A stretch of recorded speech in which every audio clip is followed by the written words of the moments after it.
The Federal Reserve cut the interest rate by 0.25%. So now what?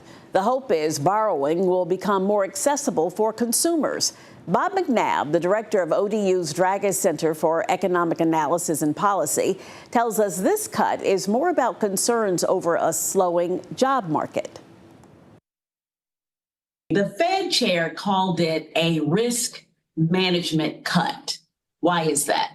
In other words, the Fed is trying to promote job growth and reduce inflation. The economy has worsened to the point that the Fed is no longer concerned as much about inflation as it is about the number of jobs nationally. That 0.25%, what is that going to do for borrowing for homes, cars, etc.? Not much. At the end of the day, the interest rates that you pay on your credit cards or your car loans or home mortgages is driven by the Treasury market.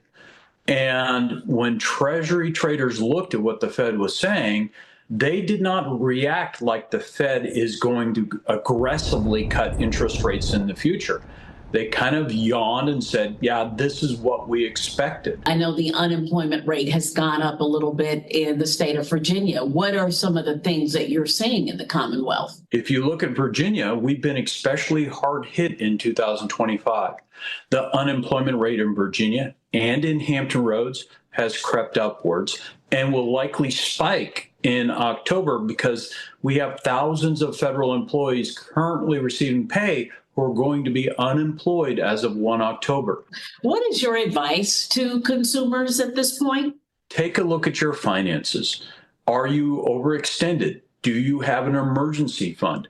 Can you put additional money aside for unexpected things?